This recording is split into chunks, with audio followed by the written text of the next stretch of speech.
Le podcast des 3 coups, épisode 9. On se donne rendez-vous pour l'ouverture du festival de la 33e édition, le 6 mars pour Cendrillon. Bon épisode. Lois in Love. Lois in Love, bonjour. Super, bonjour. Lois. Oui, bon. Bienvenue pour le 9e podcast. Déjà 9e podcast, ça y est. On retourne après 2 semaines de vide. Ouais. Enfin, de vide pour juste l'enregistrement. Mais ça nous manquait. Ouais, oui. Pas tant. Non, pas tant. Mais on est content d'être là. Mais on est d'autant plus content que aujourd'hui on reçoit une pièce. Franchement, j'ai beaucoup potassé le sujet. Potassé. Ouais, peut-être. Ah, mais il y a du monde. Bonsoir. Vous êtes là, c'est vrai. Non, mais on s'en fiche. On parle juste entre nous. Ça va, Loïs? Ça va et toi, Quentin? Bah ça va. Écoute-moi, petite semaine. Un petit peu malade à la gorge là. Alors, je crois qu'on est. Ah, c'est vrai, on doit vous parler, c'est vrai. Pardon, non mais on oublie. Aujourd'hui, on n'est pas tout seul. Donc déjà, je suis avec Loïs. Oui. Et je suis avec Quentin. Et nous sommes ensemble. C'est vrai? Ouais, on officialise, ça y est, on officialise un duo. Et on n'est pas tout seul, on est avec la troupe de Jeanne d'Arc. Jeanne d'Arc, d'ailleurs. Jeanne d'Arc, juste comme ça. On va parler un petit peu du projet, mais déjà, présentez-vous. Je m'appelle Octave, j'ai écrit la pièce. Et je la mets en scène avec... Avec Lucille, du coup, je suis assistante co-metteuse en scène, je sais pas comment on se dit. Carrément. J'ai 23 ans, je suis Verseau. Ah, c'est vrai? Un signe d'air. Un signe d'eau, je crois que c'est... Non, c'est signe d'air. Signe d'air, c'est Verseau, Balance et Gémeaux. Ah ouais? On peut vérifier ça maintenant? Ah, mais... Point Vas-y, culture pense. du podcast. Ouais, c'est ça. Les signes d'air sont les Gémeaux, la Balance et le Verseau. Ah, je suis signe d'air.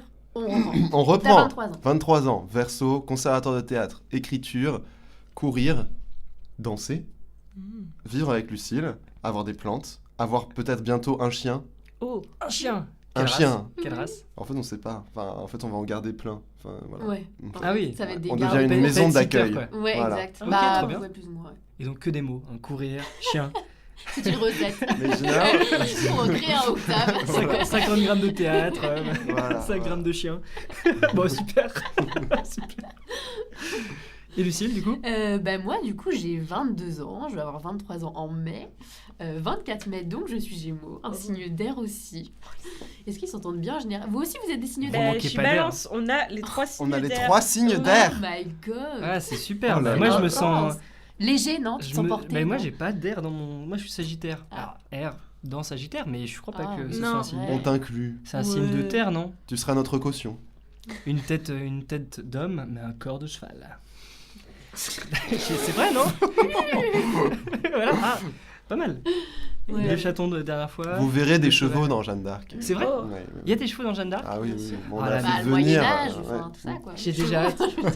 Déjà, on parle de Jeanne d'Arc. Alors, peut-être Mais tu t'es- avant. est-ce Oui, que je me suis pas présenté présentée Euh, finalement. Pardon, mais oui. Mais n'hésite pas à me couper. Non, mais de temps bien en temps. sûr. Enfin, voilà, quand Mais bien sûr, mais je sens bien moi, c'est le que- cheval, moi, qui m'a envoyé au Moyen-Âge tout de Tu suite. étais parti en Ah cavalcade. oui, non, mais carrément. Ah là là. Non, mais voilà, moi, du coup, je suis arrivée sur Angers en janvier 2024 parce que avant j'ai fait 6 années au conservatoire de la Roche-sur-Yon en Vendée. Oh. Et voilà, donc j'ai fait théâtre et musique aussi.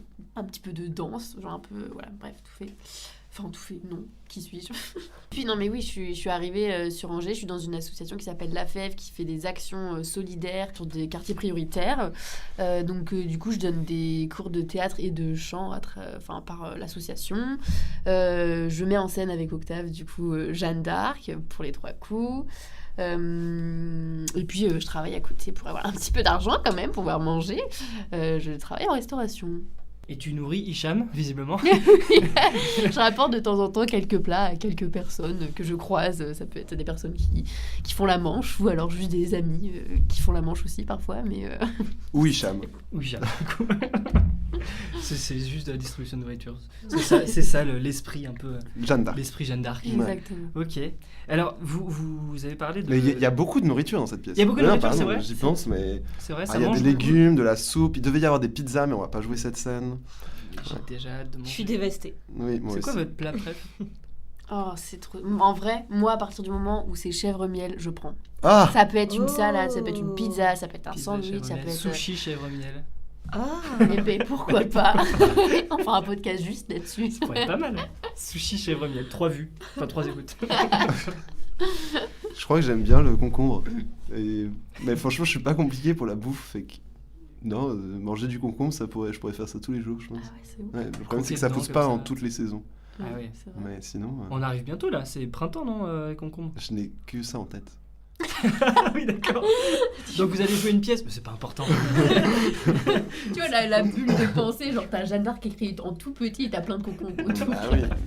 On va parler un petit peu de Jeanne d'Arc, puisque donc vous êtes, on sait maintenant qui vous êtes, mais par rapport à Jeanne d'Arc, vous êtes donc les commetteurs. Ses héritiers. Ses héritiers. Ça, donc vous êtes arrière. Frères et sœurs de Jeanne. Les descendants directs de Jeanne d'Arc. Ah oui, carrément. Enchanté. On n'appelait pas la pucelle d'Orléans? La pucelle d'Orléans, ouais. Mais c'est l'aurait un eu, des, tout à fait, ouais. des hacks de la religion catholique, c'est qu'on peut être pucelle et mère. Ah, c'est vrai que c'est stylé. C'est fou, hein. Alors Jeanne d'Arc, si on peut résumer un petit peu la pièce, alors est-ce que ça parle... Alors moi, ce qui est génial, c'est que comme toutes les autres pièces, je suis pas allé voir en répète. Du coup, j'ai absolument aucune idée de ce qu'il va y avoir, donc vous pouvez me vendre absolument tout et ça va être super. Est-ce que t'allais voir toutes les pièces en répète? D'habitude, je vais en voir pas mal et tout. Cette année, je suis pas du tout allé en voir, donc je connais absolument rien et donc c'est génial parce que je vais tout découvrir avec vous. Et moi, j'ai quelques vastes souvenirs de la commission d'appel à projet, vu que j'étais dedans. Je me rappelle que Jeanne d'Arc, c'était mon projet coup de cœur. Oh. Mais je ne sais plus trop pourquoi. Mais ça a tout les podcasts. Non, c'est pas vrai. Non, C'est pas vrai. Alors Jeanne d'Arc, du coup, de quoi ça parle? C'est pas une pièce historique. Ça ne se passe pas au Moyen-Âge. C'est une pièce qui va partir de personnages ados d'aujourd'hui et qui va interroger le fait que on peut être jeune, avoir l'âge que Jeanne d'Arc avait au moment où elle est devenue Jeanne d'Arc, et avoir un rapport au monde où, ouais, t'as l'impression plus ou moins d'entendre des voix, ou de pas être tout à fait à ta place, et de devoir, je sais pas moi, t'embarquer dans une mission pour sauver quelque chose, un sentiment de violence ambiante autour de toi, de guerre civile peut-être presque, et comment tu réagis avec ça. Et en gros, en l'occurrence, notre héroïne, c'est quelqu'un qui grandit dans un environnement à peu près dysfonctionnel sur le plan familial et qui, face à ça, a besoin de trouver un échappatoire, enfin une évasion. Et elle se met à déployer tout un imaginaire où les motifs de la chevalerie, les motifs aussi chrétiens, mais aussi comment ces motifs-là vont prendre une teinte féministe, une teinte queer, tout ça va s'amalgamer dans en fait, sa psyché et va créer un imaginaire qui, au fur et à mesure de la pièce, prend de plus en plus de place. La pièce, elle commence de manière très réaliste. On a des scènes de repas, on a des scènes au lycée. Puis en fait, au fur et à mesure, l'imaginaire prend de plus en plus de place. Et il y a toute une partie de la pièce qui, même si c'est pas une pièce historique, fait une reconstitution un peu de la vie de Jeanne d'Arc en grands épisodes. Et en fait, là, Jeanne d'Arc va être interprétée par cette héroïne et par son amie. Et en gros, il y a une sorte de filiation qui se fait, mais de manière non fidèle à la trame exacte de l'histoire. Et en fait, ce qui m'intéresse, c'est aussi les décrochages avec la réalité historique et ce qu'on en fait, comment on interprète ça. Parce que Jeanne d'Arc, il y a 10 000 versions en fait. Enfin, Jeanne d'Arc, c'est à la fois une figure hyper conservatrice et complètement attachée à l'extrême droite en France, mais à l'international, c'est une figure qui est perçue comme un symbole féministe et plus d'extrême gauche en fait, un symbole presque révolutionnaire, voire transidentitaire. Et en fait, ce qui est intéressant, c'est de voir comment toutes ces Jeanne d'Arc coexistent et comment, dans la vision qu'on s'en fait, on peut essayer de rassembler tout ça, ou pas. Waouh, je me suis surpris. C'est pour ça que c'était mon projet coup de cœur, je me rappelle. France Culture. Je comprends. C'était la chronique. Et maintenant, on écoute 3 minutes de Vianney. Il y a de la musique sur France Culture. Ouais, Oui, il y c'est a la des culture. pauses de jazz, là, ouais. comme ça. Ah, mais que du jazz. Des trucs où on fait ça. Et là, on part dans Chet Baker. Alors, du coup, Jeanne d'Arc, c'est une figure, vous l'avez dit, religieuse. Enfin, ça, en tout cas, ça a toute sa connotation religieuse, puisque Jeanne d'Arc était de religion. Je regardais si c'était catholique ou chrétienne, et de ce que j'ai compris, c'est catholique. Alors, chrétienne, quand t'es catholique, t'es chrétien. T'es forcément chrétien, mais c'était Chrétien, c'est catholique, catholique, protestant. protestant, et orthodoxe. du coup, c'est catholique. Ouais. Une pièce qui retravaille un petit peu Jeanne d'Arc au sein d'une université catholique de l'Ouest. Un pari fou, point d'interrogation. Ouais, moi, c'est des choses qui m'intéressent et que j'aime bien interroger. Parce qu'en fait, le sacré, je pense que c'est pas un rapport au monde qui est exclusif aux religions et que c'est quelque chose qu'on peut traverser en dehors de ces cadres-là. Et en fait, dans la pièce, il y a par exemple il y a une scène qui s'appelle La prière et qui est portée par un personnage qui n'a rien de religieux au sens traditionnel, rituel du terme. Et elle ouvre la scène en disant je ne connais pas de prière, mais j'ai quand même envie de te parler. Et ouais, l'attention vers quelque chose qui est plus grand que nous, je pense que c'est quelque chose que beaucoup de personnes peuvent partager. Et c'est intéressant de voir en fait à partir de quoi cette tension elle se déploie. Parce que voilà, il y a un environnement familial ou moral dans lequel on peut grandir si on évolue dans un cadre religieux. Mais en fait, ça peut aussi venir d'une quête intérieure, ça peut venir d'une rencontre avec quelque chose qui vient nous happer. Moi, j'aime bien voir comment on peut essayer de retravailler des symboles qui vont être liés à un truc qui va être peut-être perçu comme très conservateur ou très associé à une catégorie précise de gens, mais voir en fait comment ces symboles, ils peuvent faire sens ailleurs. On vous parlait de pizza tout à l'heure, mais c'est ce que moi, l'image dans mon arrière-pensée que j'avais en tête, c'était partager le pain, tu vois. Mais en gros, partager une pizza. Ça aurait tellement plus de classe. Ouais. Aller à l'église et on nous donne une part de pizza au lieu d'un hostie. Pardon. Ça ramènerait plus de gens. Non mais parce que là, ça fait tout de suite écho à un réel que je lui ai envoyé parce que il m'arrive de temps en temps de me réveiller et de scroller sur Insta, mais vraiment très très rare. Et il s'avère qu'on allait manger une pizza avec Loïs et avec Manon. J'allais dire avec qui d'autre, mais avec Manon. Et qu'on embrasse d'ailleurs, qui va écouter le podcast. Alors je t'ai pas oublié Manon. Et Loïs n'a pas mangé toutes ses croûtes. Mais c'est parce que j'ai plus faim. Mais non, mais c'est trop gros, moi j'ai plus faim, donc à un moment je choisis. Tu gardes les restes, après tu prends avec du tzatziki, tu vois, un truc comme ça. Mais même en reste, je crois que j'aime pas ça. Hein. Oh là là. Ah oui, donc tu trouves des fausses excuses. Voilà, c'est pas qu'elle était trop grosse. Oui, parce que dans le truc qu'il m'a envoyé, il y avait marqué que je manquais de respect à tous les artisans. Oui, c'est ça. C'était un bras d'honneur à tous les artisans. Donc, pour moi, voilà. Loïs, tu peux le dire officiellement, que tu baisses tous les artisans de France, c'est ce que tu es en train de dire. Non, pardon les artisans. Faites des pizzas sans croûte, les artisans. Mais c'est vrai. Et ça se vendra, c'est sûr. Vous allez être l'innovateur. Non, mais c'est vrai. Et en tout cas, bisous à tous les artisans de pizza. C'est ça, voilà. Par contre, les menuisiers, on vous baise. C'est grâce à eux, regarde qu'on a cette belle table. Alors, Jeanne d'Arc, évidemment, il y a quelque chose qui saute aux yeux quand on voit le titre. C'est que c'est pas Jeanne d'Arc, c'est que c'est Jeanne coupée en deux par un slash. Et D/arc. Pourquoi? Il a plusieurs valeurs, ce slash. C'est une manière déjà de créer un bug dans la dénomination de la pièce et pour montrer que ça va pas être une pièce historique sur Jeanne d'Arc, une reconstitution fidèle de quelque chose qui est de toute façon déjà fantasmé de base. Puis ensuite, il y a l'idée que le slash, ça rappelle en tout cas pour moi le point médian ou le tiret, qui sont des signes typographiques qu'on utilise dans les différentes formes d'écriture inclusive. Et comme la question de la non-binarité et de comment elle s'écrit existe pas mal dans cette pièce, c'était intéressant de le faire figurer dès le titre. Puis voilà, le slash, ça devient un état d'esprit général, quoi. Ça fait partie un peu maintenant de la DA de la pièce. Dans certains de nos costumes, vous allez voir des slashs. Et c'est cette idée que voilà, on bifurque ou on coupe. Et l'idée derrière ça, c'est pas du tout de dire que voilà, on se réapproprie les choses ou qu'on va les disséquer, mais c'est juste au contraire de mettre en avant le fait que pour ce qui est de l'histoire, pour ce qui est de nos imaginaires, tout est au contraire découpe et réassemblage. Puis c'est aussi, on est quand même dans une famille, comme disait Octave tout à l'heure, assez dysfonctionnelle et qui du coup a tendance à beaucoup se couper la parole, à pas tant s'écouter en fait. Et du coup sur le texte des comédiens et des comédiennes, t'as ce slash qui apparaît très régulièrement. Pour justement leur indiquer de se couper en fait. Et ça met aussi en avant cette problématique, mais je pense générale, là ça a lieu dans cette famille, mais je pense que c'est très sociétal de pas tant s'écouter. Si vous faites attention à quand vous discutez avec des gens, c'est impressionnant le nombre de fois où la personne en face peut vous couper. Et moi, je trouve ça problématique parce que c'est là où c'est juste ce truc de toujours vouloir aller plus vite et tout. Et je pense dans la pièce, on a justement cette possibilité de prendre le temps La pièce, elle aurait pu durer 2 heures, voire 2h30. On a dû faire des coupes et tout. Mais prendre le temps, qu'est-ce que c'est aussi? Qu'est-ce que ça veut dire? Comment on se connecte aux uns aux autres en prenant le temps et en s'écoutant pleinement? Enfin, je pense que toutes ces questions aussi, elles reviennent beaucoup, en fait. Il n'y a aucune vérité qui est vraiment posée à plat.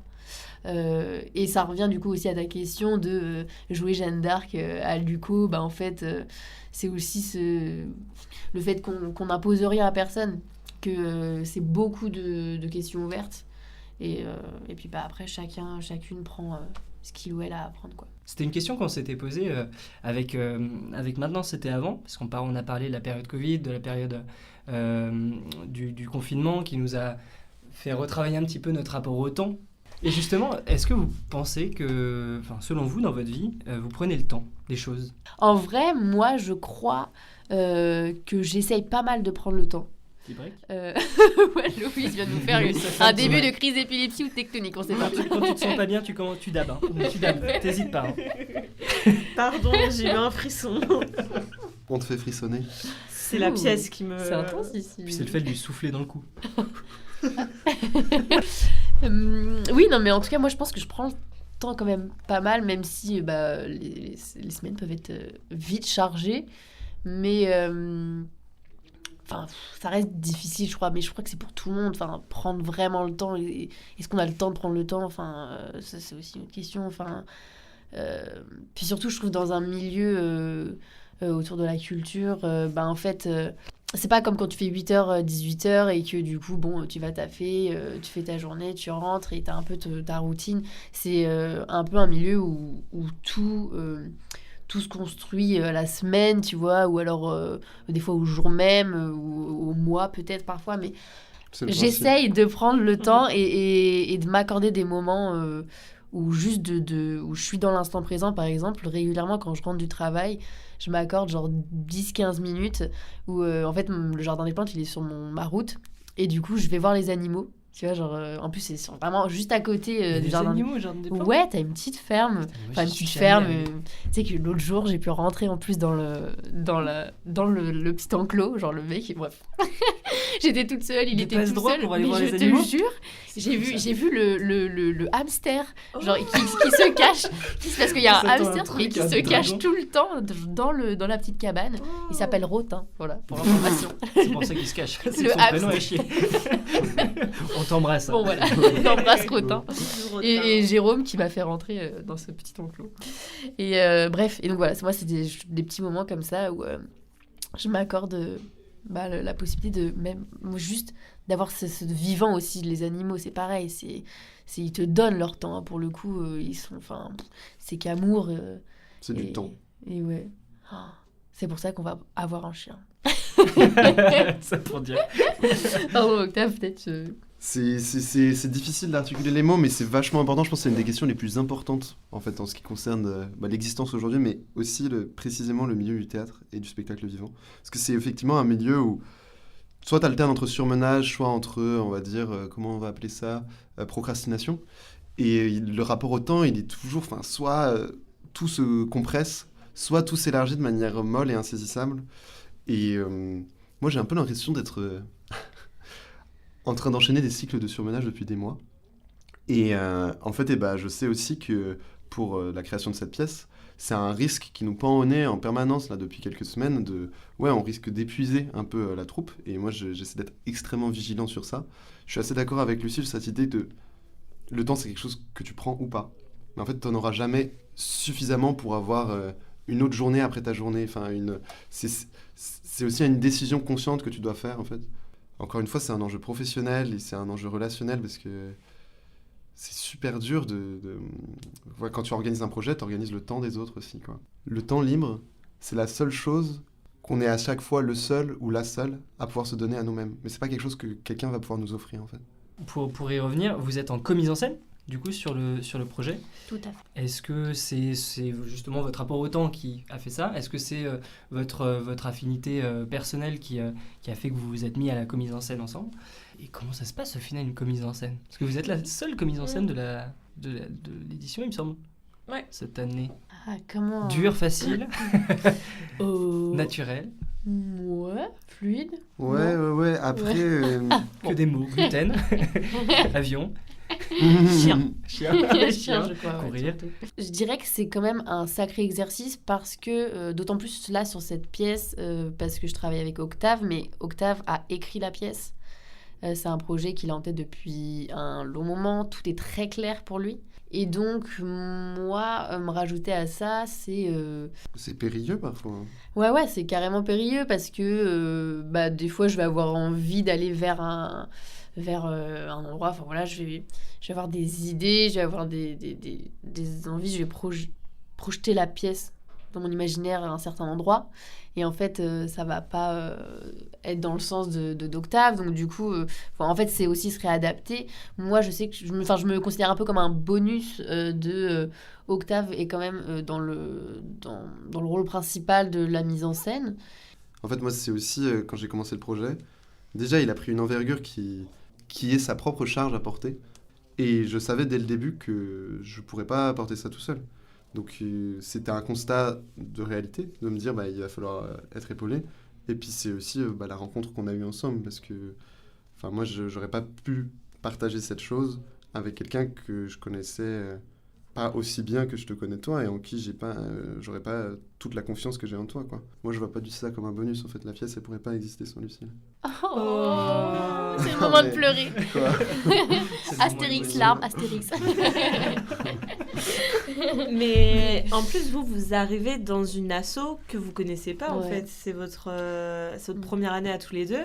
Donc ça, pareil, cette adaptation à... Enfin, comment vous en êtes sortis? Parce que c'est vrai que ça peut être compliqué de... j'ai envie de faire ça, mais je sais pas trop comment, à qui demander, à quoi. Déjà, je pense que le rôle des RT que vous avez mis en place, relation troupe, je pense que ça, c'est quand même vachement aidant. Du coup, nous, c'est Émilie. Gros cœur Big sur up. Émilie. C'est ça. Dès qu'on a un questionnement sur comment ça fonctionne, à qui on doit s'adresser pour ceci, pour cela, on se réfère à Émilie. Donc ça, c'est très chouette. Je pense que ça aussi, ça apaise vachement les membres du bureau, quoi. Et donc déjà, ça, c'est vraiment un pilier assez fort. C'est un challenge, mais en fait, en même temps, vous nous apportez énormément de choses. Donc, tu vois, t'arrives dans un endroit, tu t'y adaptes, et en même temps, en plus, tu trouves des choses pour toi là-dedans. Mais il y a eu un défi, en vrai, sur la question de la communication, que moi, j'avais pas bien appréhendé. Moi, je m'attendais pas à ces questions d'affiches, de teaser du festival, de teaser de la pièce. Ça m'a pris au dépourvu, ouais, ça c'est sûr. Toi, du coup, quand t'as proposé ton projet, t'avais entendu parler comment de l'asso? Parce que au sein du conservatoire de théâtre, j'avais vu des gens y participer à cet asso auparavant, les années passées. Donc j'avais en tête la chose. C'est important pour moi d'écrire, et donc d'écrire du théâtre aussi. Et quand t'écris une pièce, t'as envie qu'elle soit jouée, ça sert à rien de la garder seule pour toi. Et dans ce cas-là, il faut des occasions de création. Et je trouve que, quand même, ce que cette asso elle propose, c'est énormément d'occasions de création. Donc Écoutez, Luco, écoutez. Non, mais c'est vrai, en fait, ça permet c'est rare, les espaces comme ça. Ça permet de créer des deadlines, en fait, aussi. D'avoir des deadlines et de pouvoir, justement, se pousser à la création, parce que c'est assez facile de se perdre dans la procrastination. C'est ce que tu nommais tout à l'heure. Quand personne t'attend. Tu vois, t'as aucune deadline, mais en fait, tout doit venir de toi. Faut-il encore être bien entouré, tu vois, pour peut-être que ça vienne aussi un peu des autres. Mais c'est pas facile, surtout dans ce rôle d'auteur, de metteur en scène, si t'as pas encore de troupe ou que tout se joue avec toi-même, t'es vraiment en tête à tête, quoi. C'est ça le but de l'association, c'est de pouvoir permettre à certaines personnes. C'est terrible, on fait que tousser tous. Pardon. C'est l'hiver, hein. Ah ouais, c'est vrai, qu'est-ce qui se passe? Alors que Il d'habitude fait c'était froid. toi qui es malade. Oui, c'est vrai. C'est fou. Pour une fois que je suis en bonne forme. C'est combien de personnes au plateau? On a 7 interprètes. 7, ok. Et d'autres personnes en plus, qui sont, je sais pas... Il y a Lucille et moi. Ouais, Et Émilie. Oui, Émilie, toujours notre C'est déjà pas mal. Et puis vous, et puis le bureau. Et puis... Il y a tellement de C'est un monde. travail Et puis le chien bientôt. le chien, là. Vous avez dit, 5 ou 7? 7. 7 au Mais plateau. on peut dire 5 si tu préfères. Ce serait mentir, 6, comme du ça coup. on tranche 6. Allez. Bon, faut virer quelqu'un, mais vous 6 faites, et Elio. Elio écoute les podcasts. Parce que... Elio va, on répète. Et toi, on répète surtout. Non, il vient. Il vient. C'est nous très qui- adapté. C'est nous qui sommes C'est pas nous là. qui le faisons pas jouer. Parce que justement, c'est pareil. Tout le monde rigole. C'est le running gag de la pièce. Personne, hein. c'est qu'il est jamais là. Ah, si, si. Non. Bah, mais- vous verrez. Ouais. On a hâte. Non mais Elio m'avait dit quand on faisait 13 à table, j'ai fait parce que on est dans 2 pièces tous les deux et du coup moi j'étais en mode bah oui 13 à table c'est un petit bonus. Il dit ah non comparé au texte moi c'est plus Jeanne d'Arc le bonus parce que je parle vraiment pas beaucoup. Donc j'ai hâte de voir ça. Mais c'est vrai que si on peut en dire 2 mots, en fait, les pièces, elle est écrite avec 7 personnages.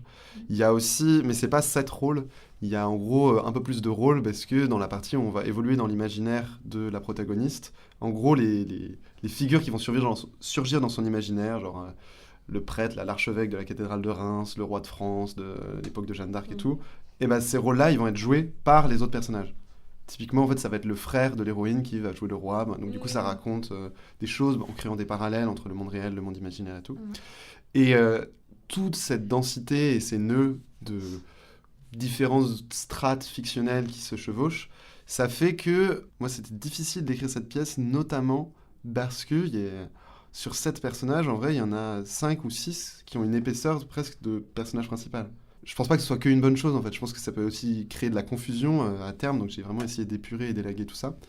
Et donc, à côté, le personnage d'Elio, en fait, il paraît, oui, peut-être plus léger, parce qu'en fait, il n'est pas du tout aussi épais, en tout cas dans les premières parties de la pièce que ça. Puis après, il prend son épaisseur dans la dernière partie, c'est la partie des pizzas, celle qui est coupée un peu au montage. Il a bien choisi son passage.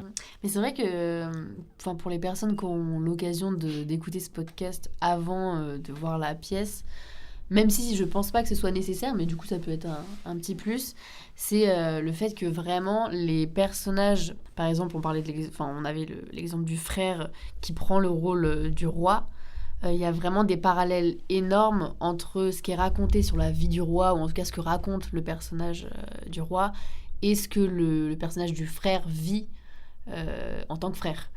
Et c'est ça pour chaque personnage en fait. Et du coup, c'est en ça que ça devient hyper complexe et hyper poétique aussi. Enfin, moi, je trouve vraiment... je dis pas ça parce que c'est Octave qui l'a écrit. Enfin, je pourrais juste ne rien dire si je le pensais pas.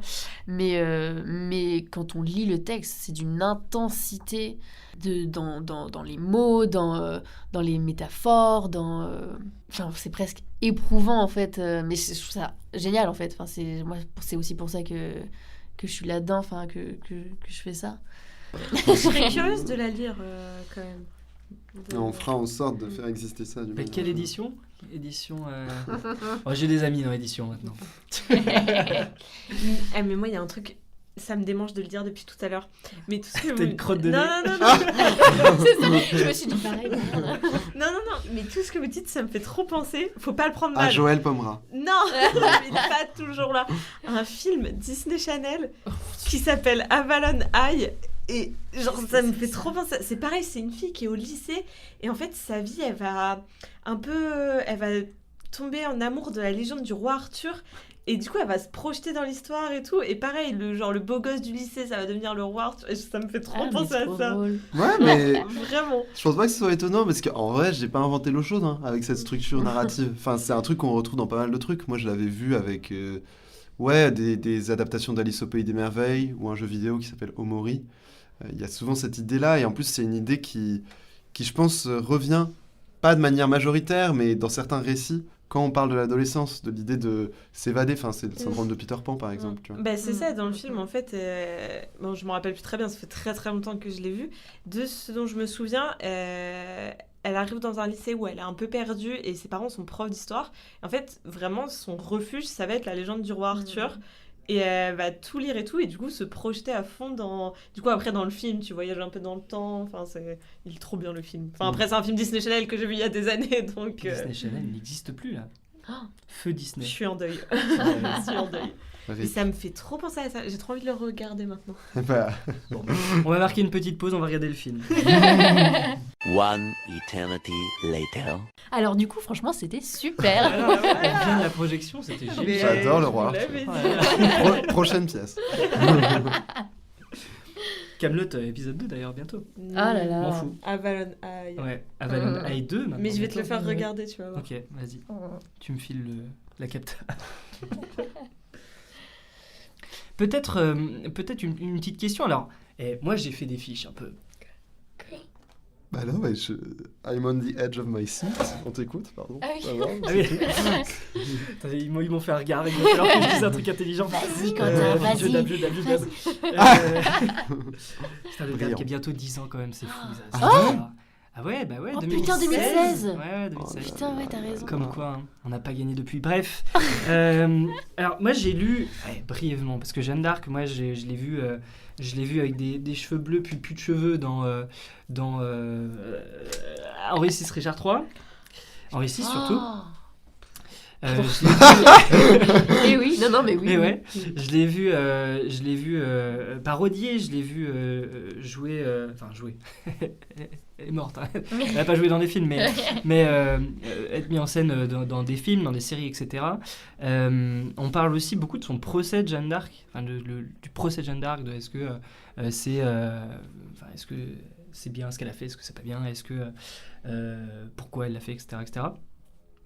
Et d'ailleurs, ça me permet de dire que j'ai bien bossé aujourd'hui puisque il y a une pièce actuellement au Bouffe du Nord à Paris. Qui s'appelle... Il a faim toujours. Ça avec s'appelle pizza. j'ai super faim. Non mais il y a une pièce qui s'appelle Le procès de Jeanne qui est actuellement au Bouffe du Nord à Paris. Et j'ai faim. Tu l'auras pas. Et du coup, je voulais savoir justement, est-ce que dans la pièce on retrouve une forme de procès ou est-ce que l'idée c'est de pas lui faire un procès justement? Comment t'as voulu on va dire, travailler cette histoire-là en tant que... Mais on peut pas spoiler. Ah non. Mais on Est-ce peut que ce dire serait au du moins un spoil, je peux truc. Bon, on ne vous dira pas pour te répondre à ta question, mais pour ne pas y répondre plutôt. Mais il y a un truc quand même à mentionner, c'est que il y a pas mal de répliques dans la pièce, surtout vers le moment où voilà, on s'embarque dans ce monde imaginaire façonné autour de Jeanne d'Arc. Il y a pas mal de répliques qui sont des citations historiques, qui sont des choses qui ont été conciliées dans les annales de ce qu'aurait dit Jeanne d'Arc à ses procès, pendant ses batailles, pendant ses audiences. Et c'est une mine. Enfin, vraiment, elle avait un rapport au langage et aussi, surtout à l'audace de prendre la parole qui est extrêmement inspirant. Donc c'est Parce que difficile. c'est une totale création, c'est pas une reprise d'un texte qui a déjà été fait, pas du tout. C'est totalement de Ouais. ta création. Ouais.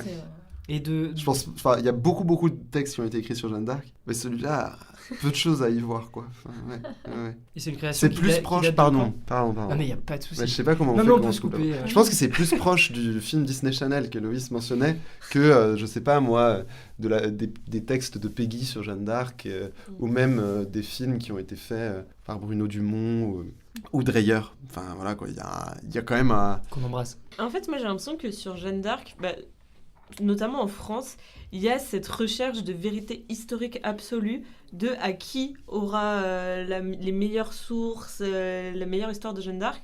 Et du coup, toi, vu que c'est pas une pièce historique, il y a vraiment tout ce, comme tu disais, cet imaginaire qu'il y a autour d'elle, ces impressions en France, à l'étranger, enfin voilà. Du coup, je pense que c'est ça qui est vraiment intéressant dans cette pièce-là, c'est d'aller voir au-delà de juste un cours d'histoire ou un film historique, qui est bien aussi, mais... Ouais, ça c'était... de toute façon, ça c'était une vraie volonté de pas faire cours d'histoire.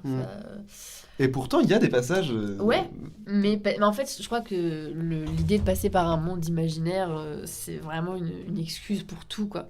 Et justement, pour s'échapper un peu des vérités.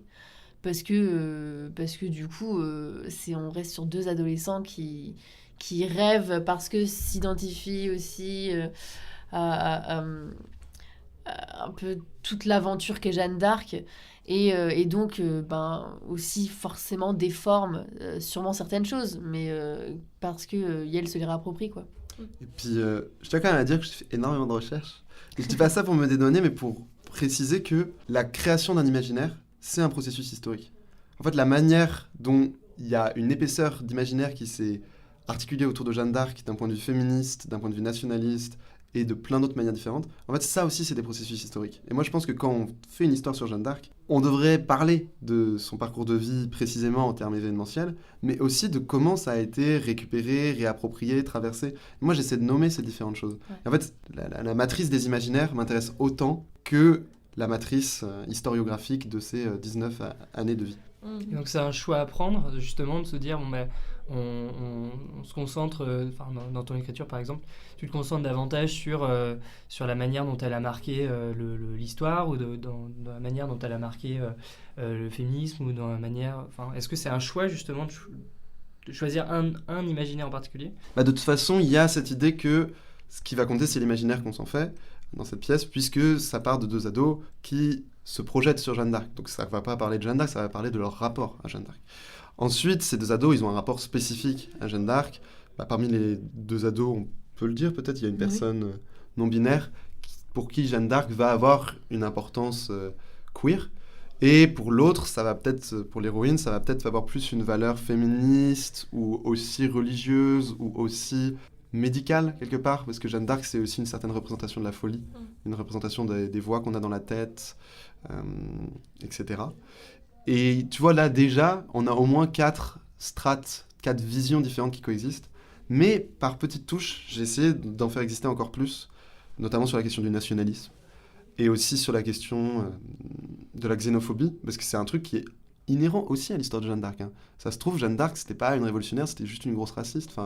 Mais en fait, on peut pas le savoir. Et c'est aussi ça qui est intéressant, c'est de voir comment on s'en souvient et qu'est-ce qu'on fait vis-à-vis de nos souvenirs de ça. Et de quoi est-ce qu'on choisit aussi de se souvenir. Parce qu'en vrai, on a une agentivité vis-à-vis de ce qui devient notre mémoire. On a une marge de manœuvre, je veux dire, une action, on peut modeler tout ça. Et il y a des personnages satellites autour de ce duo de héros qui vont porter quelque chose parfois de plus conservateur ou de plus, je sais pas moi, frileux vis-à-vis de la marche de l'histoire, ou de ce qu'on peut appeler de progressiste, ou de ce qu'on peut appeler de politisé. Et ça aussi, ça raconte Jeanne d'Arc en fait. Puis Jeanne d'Arc, c'est la guerre, c'est une violence qui est omniprésente aujourd'hui, sous d'autres modalités. Mais le climat de vie de Jeanne d'Arc, c'est le climat d'une guerre ambiante. Mais en fait, cette guerre, c'était aussi une guerre civile. Ça aussi, c'est un truc intéressant. Le pays, il était divisé en 3 pendant l'existence de Jeanne d'Arc, entre 2 Frances et aussi les Anglais qui étaient sur le territoire de la France. Mais personne savait coexister pacifiquement tout à fait. Et c'était un conflit au long cours. Et en vrai, il y a une partie de l'écriture qui s'est faite pendant les législatives de 2024, où on avait un peu une France tripartite politiquement. Et moi, je sais que ça m'a influencé dans l'écriture, ça, de se dire à partir de quand est-ce qu'on parle plus tout à fait la même langue, alors qu'on habite à côté. Un podcast qui pourrait durer des heures sur tout un tas de sujets. Non, mais c'est trop intéressant. Mais on va surtout se concentrer sur Jeanne d'Arc, qui existe. Oui. Enfin, qui a existé. On a un petit quiz qui existait, oui, c'est vrai. Alors moi, je sais si elle a été raciste ou pas, mais je vous le dis pas. Je vous le dis pas parce que... Voilà, je vous laisse un peu mariner. Et le racisme, c'est une idée contemporaine aussi, le racisme. C'est une construction historique aussi. Enfin bref, bon. Mais on fera venir un professeur en racisme. qui étudie le racisme, juste il est raciste. Alors, cette question... 7. C'est l'heure du quiz. 7, genre C-E-2-T-E. 7 comme le chiffre.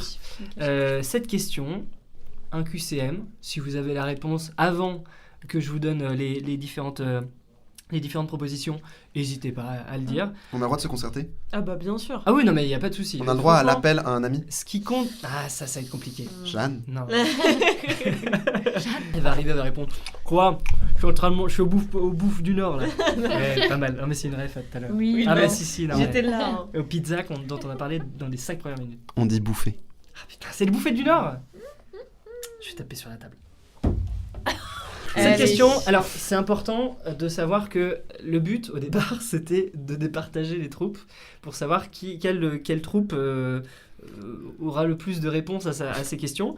Les 4 premières troupes ont eu un total de bonnes réponses de 100%, donc on peut faire les meilleurs des moins bons, quoi. Mais c'est ça, il y aura potentiellement un phénix de la troupe qui a le moins bien répondu à son quiz, qui va être décerné à Emeline. Mais on embrasse Emeline. Son sujet n'était pas évident. Et on dit Emeline ou Emeline ? On s'est posé la question. Emeline. Bah, en vrai, au feeling. On lui demander, ouais, c'est okay. ça. Ou Claire. Bon, on peut l'appeler comme on veut. Okay.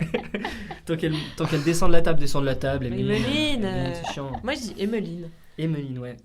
Quand t'es un peu énervé, tu dis Emeline. Ah non, mais je suis jamais énervée contre Emeline, ah donc bah non. Pourquoi tu veux que je sois... Quand tu lui demandes, je sais pas, une baguette quand t'es à la boulangerie, tu dis bonjour madame, une baguette à la boulangerie. Alors, je parlais de mon rapport à l'humour. Mais... Non, mais Je alors, vois que je moi, suis mon rapport pas- à l'humour est pas. Ah non, mais moi j'ai pas compris non plus. Ah mais si, c'est génial ce qu'il vient de... Moi, j'ai pas compris. Alors, première question, dans quel village naît Jeanne d'Arc en 1412 ? À Don Rémy. À Domrémy. Putain. C'est Domrémy, alors Domrémy en Lorraine. Oui, Tout à fait. dans une région que vous appelez aujourd'hui Aujourd'hui la Lorraine, en effet. Ok, qui s'appelait comment avant ? Qui n'avait pas de nom forcément. Enfin, si, peut-être. Il y a Alors, ça dans le texte. Qui a vaqué en fait. Ouais. Je sais pas, vous avez Ça a des. Est-ce bougé. qu'il y a, il y Mais- a ça dans le texte parce que vous avez tellement dit Doremi dans une région que vous avez Oui, oui, encore oui. Lorraine. Il y a ça dans le J'ai texte. le nez. Hein. Ah ouais, pas mal. Non, mais, Mais, alors, toi, t'es vrai artiste. Parce que si. Je sais pas comment on appelait cette région à l'époque, de toute façon, on l'appelait la Lorraine, mais c'est qu'il y a cette distance-là qui est mise dans le texte, parce que cette région-là, dans le conflit de la guerre de 100 ans, c'était pas la région de celui qui est devenu après le roi de France. En gros, c'était l'autre France, Mm. vous voyez. Parce que voilà, on était dans cette configuration en France 3 parties. 2. Ouais. Voilà. Non, mais c'était la France des Bourguignons, quoi. Ce qui fait que Jeanne d'Arc n'a pas grandi dans la France officielle. Enfin, elle n'est pas tout à fait. C'est pas une Française pure souche finalement. Mais est-ce qu'elle. Oh, bah ça, faut pas dire. Hein. Mais non, Faut mais dire dans c'est le super podcast. intéressant. Et d'ailleurs, je pense pas que l'identité française en tant que nation existait comme une conscience possible de l'existence politique de chacune à l'époque. Et est-ce qu'elle parlait, du coup, on va dire le français qui était le plus parlé en France, ou justement elle parlait le bourguignon Mais voilà. d'après les enregistrements que j'ai écoutés, elle avait quand même un De petit- Jeanne d'Arc. Le podcast de Elle Jeanne avait un d'Arc. petit accent quand même un peu. Putain, mais il a des sources que tous les historiens lui envient. Hein. Ouais. Elle a un petit accent picard. Non, puis elle en sort toutes les semaines sur Spotify. En vrai, elle est super Bah à fond. ouais. Ils l'ont invitée dans le Floodcast. Deuxième question. Celle-là. Elle est donnée, celle-ci. Non, elle est pas donnée, on l'a donnée. Comment s'appelle Jeanne d'Arc? Mais d'ailleurs, son nom de famille. Bah non, mais Ah, on mais est sur les vas-y. fun facts. Hein. Ah, mais ça attention, m'intéresse. c'est super. Et vous voyez cette apostrophe qu'on a supprimée dans le titre en la Oui. remplaçant par un slash. L'apostrophe, On ça connote quelque chose qui est presque de l'ordre de la particule aristocratique. Et en réalité, c'est une invention. Jeanne d'Arc, historiquement, ça s'écrit tout aussi bien D-A-R-C, tout attaché, que D''ARC. Donc c'est aussi, quand on choisit cette apostrophe, on choisit de rendre chevaleresque ou noble une personne qui était paysanne. Et en même temps, ça aussi c'est une mythologie de Jeanne d'Arc, de Jeanne d'Arc paysanne bergère, mais ça aussi c'est un faux mythe, parce qu'en réalité, dans son village et dans sa communauté rurale, elle n'était pas parfaitement démunie. Et c'est aussi une sorte d'idéalisation de la misère ouvrière ou rurale que de projeter Jeanne d'Arc bergère qui sauve tout le monde et bravo, vive la France. Non. Eh ben, on va lui demander tout de suite, on accueille Jeanne d'Arc. J'imaginais trop J'ai le envie de titre. faire pipi. Ah bah dis donc, ça nous avait manqué dans ces derniers podcasts. Tu sais que j'ai retiré tous les moments où tu dis j'ai envie de faire pipi parce que Ah, faut en faire, il y en a beaucoup. Bah oui, j'ai envie de faire On en fera une compile alors. Mais oui, il faut. J'avoue, on nous a un peu Deuxième mal question. accueillis. Il y a rien à grignoter. C'est vrai. Mais en même temps, vous auriez fait. Alors, je suis pas question. Je ris. Les bouffes du Nord. Contre qui lutte. Deuxième question, pardon. Contre qui lutte le roi de France pendant cette guerre ? Enfin, pendant la guerre, du coup, la guerre de 100 ans. Si vous voulez le... Ouais, je veux bien vos Ouais. choix Les multiples. trois Alors. propositions. Les Anglais et les ducs de Bourgogne, les Anglais et les ducs d'Aquitaine, les Normands et les ducs de Flandre.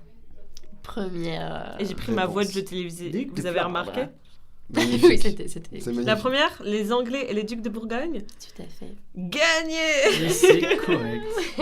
C'est correct. Troisième question. De quel roi à l'époque dauphin s'agit-il ? Ah bah faut montrer... Ah oui, c'est vrai. C'est pas la plus pratique question que t'as Ah prise. oui, hein. oui. Il y a des tableaux. Qui What serait- Non mais alors ça c'est c'est ça. Ah, on mais doit c'est surtout- deviner. C'est surtout le roi de l'époque, Ouais. le roi qui était à l'époque dauphin, Ouais. Qu'elle a amené au sac. qu'elle a amené du coup au sacre. Ouais. Alors c'est Charles et je crois que c'est 7. Pff, oh là là, mais c'est extraordinaire. C'est en effet Charles VII. Et Il y c'était avait- pas un QCM, hein, j'ai deviné Bah, sur mais- un non, tableau. mais oui. Bien joué, franchement. C'est vrai qu'il a une petite tête de Charles. De Charles VII, ouais. On savait pas faire des cheveux ou ils en avaient tous pas. Mais il a un gros chapeau. Ouais, mais bon, il y avait quand même pas du tout. Mais les cheveux sont une construction historique. Quand Mais même. il avait les épaules aussi visiblement. C'est Ah des oui, constructions massives là. Hey, Ah ouais, non, pousse mais- à la selle. Hein. Ah oui, ouais. Quatrième question, pour parvenir au château royal de Chinon. Elle est dure, Ah bah, celle-ci. Chinon c'est pas très loin d'ici. Pour parvenir au château royal de Chinon, Jeanne a besoin d'une escorte militaire. À quel seigneur et officier s'adresse-t-elle ? Il y a un QCM ou il y a un choix Ouais. multiple Oui. ou pas Ouais. 3 propositions, Bayard, Baudricourt ou Turenne. Baudricourt. Baudricourt, Mais c'est bonne fou. réponse. Et pour l'instant, un sans faute Jeanne d'Arc, ça, on n'avait C'est- pas imaginé, même dans nos rêves les plus fous. Hein. Ah Et oui. Dieu sait qu'on en a, Ah, des rêves mais fous. oh là là. On va peut-être les avoir quand même. Bon, bah ça c'est plutôt simple. Oui, ça oui. Allez, comme ça fait un petit rappel. Mm. Ça fait un petit rappel. Après avoir convaincu le roi, Jeanne prend la tête d'une armée déguisée en homme. C'est fou, complètement fou. Je Et- savais même pas. Intéressant d'employer le mot déguisé. Je veux dire, ça se questionne, quoi. Ouais, c'est vrai. C'est vrai, c'est vrai. Quelle ville assiégée délivre-t-elle? Toulon, La Rochelle ou Orléans? Orléans. Ouais. Bonne question. Bah attends, mais 5 sur 5. Allez, un petit dur là. Ouais. Quelle autre victoire permet au roi de France d'être couronné à Reims? La victoire de Tolbiac. Jordan, qu'on embrasse. La victoire de Pâté. Écrit P-A-T-A-Y. T-A-Y. Ouais. On l'a. Allez, La continue. victoire d'Azincourt. Alors, je dirais comme ça, de pâté. Me trompe-je? Oh, mais bon, C'est impressionnant. Hein. C'est impressionnant. Petit commentaire quand même de la personne qui a fait le quiz sur quiz.biz, hein, qu'on embrasse toujours. Entre parenthèses, dans le Val-de-Loire. Donc ce que tu Oui. disais tout à Tout à l'heure. fait. Extraordinaire. Dernière question, il faut qu'on trouve une vraie bonne question, Je parce suis que là, faut pas devenu déconner. beaucoup tout ça. Quand Jeanne d'Arc est-elle canonisée? 3 propositions cette fois-ci qu'il faut que je vous donne. En 1820, en 1920 ou jamais, elle est seulement béatifiée, bienheureuse et donc non sainte. 1920. C'est pas énervant. Hein. C'est pas énervant, mais 7 pour 7. 7 pour 7. Ça, je l'avais, 7 sur mais 7. j'ai mal lu la question tout à l'heure. C'est vrai? Ouais, bah en fait, j'en Ouais. avais marre, du coup, j'ai cliqué un peu au hasard. T'as cliqué sur favoris sur Facebook. Bon, Bah, écoutez, 7 sur 7. Bravo. Bravo. Félicitations. Pas des Bravo. plus évidents. Non, franchement, Pas des Bravo plus à toi, évidents. t'as vraiment on bossé travaille en de toi, là. recherche, Octave. Bah ouais. Ouais, ouais, donc c'est bon, t'as le droit d'appeler ta pièce Jeanne d'Arc. Euh, On avait les ayants droit, on avait les. J'ai mais le comme vous tampon de Quiznet, quoi. êtes- Ouais, voilà. Ouais. Quiz.biz. Quiz.biz. Avec 2 Z, hein, et qu'on embrasse. Surtout. On va peut-être finir le podcast comme d'habitude. Quel phénix vous visez? Tu sais que moi j'ai appris qu'il y avait les phénix il y a genre une semaine, hein. Ou 2 peut-être. Donc Ouais. c'est une très bonne question. Ouais. Et si on fait parler Lego, par exemple? Et je me dis, non, bah, moi je me dirais un petit coup de cœur du public parce que c'est général en fait. Enfin, je n'irais pas viser premier rôle ou quoi parce que bon, enfin voilà, loin de moi l'idée de hiérarchiser les comédiens, comédiennes. Donc, enfin, j'ai pas de préférence de me dire, ah, je préférais que ce soit mon premier rôle qui est un phénix que mon second rôle. Enfin, terrible. Genre, Enfin, pardon aux personnes qui ont peut-être répondu ça. C'est la bonne réponse, c'est globalement la bonne réponse. Dire le mot public. Mais oui, Mais tu ouais, fais coup pas de ta cœur. pièce dans l'objectif d'avoir des phénix, quoi. Enfin, Ouais, non. je pense Non, que c'est là l'idée que tu c'est te perds que, c'est au que ça final. parle au public, quoi. Mais du coup, Jeanne d'Arc, on pourra vous retrouver le dimanche 9 mars au Théâtre du Champ de Bataille. Vous avez l'horaire ou pas? 13h30. 13h30. Vous commencez. Oui. Ouais. Ensuite, on vous retrouvera le 3 avril à l'auditorium à 20h. Votre dernière, le 9 avril en Bazin. On se quitte en musique. Oh là là, oui, ah, mais tu lances ça comme ça. T'as failli me mettre un doigt dans le nez là. Est-ce que vous avez une petite musique? On peut évidemment se quitter en musique, mais nous on n'a pas trop de playlist. Est-ce que vous avez une petite musique que vous pourriez nous balancer là maintenant? Et puis on se quittera comme ça. Clara Isé, Le monde s'est dédoublé. Eh ben, on l'écoute tout de suite. Merci. Ce matin, il est arrivé une chose bien étrange. Le monde s'est dédoublé. Je ne percevais plus les choses comme des choses réelles. Le monde s'est dédoublé. J'ai pris peur, j'ai crié que quelqu'un me vienne en